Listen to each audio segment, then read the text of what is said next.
Good evening. We've now reached December, the last board meeting of the year. I think it's the right time to assess to what extent our unceasing efforts have yielded positive results for the many suffering cats on the street of North Hempstead. We now have approval and funding for the first part of 2024 for our voucher program for cats. This will give taxpayers a much-needed alternative to the once-monthly TNR program offered by the town.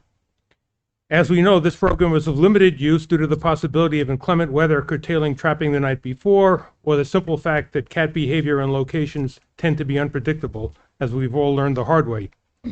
We are personally reaching out to veterinarians, as many of them probably never saw the original posting of the request for proposal of the RFP.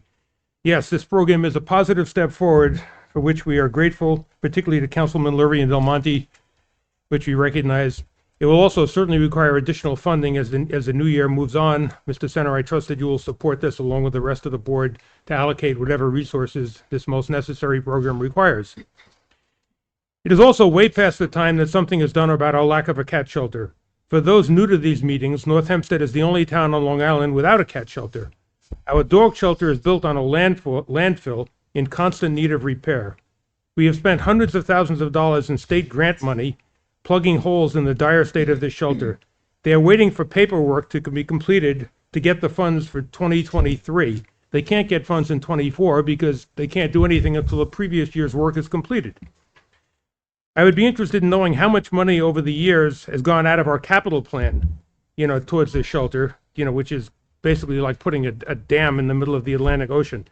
It is worth noting that state grant money can be spent on cats as well as on dogs. A joint shelter, perhaps at a new location. As a point of reference, the Ledoux Foundation houses all their cats at a private house. Our town could easily purchase a house, which the town still owns, so they're not out anything, and do the exact same thing. And that's a beautiful, situation that they have over there. We've spoken to a potential private donor about donating either a building or funding for a cat shelter. If this comes to fruition, that is terrific, but even then we need a considerable amount of annual maintenance to maintain the said shelter.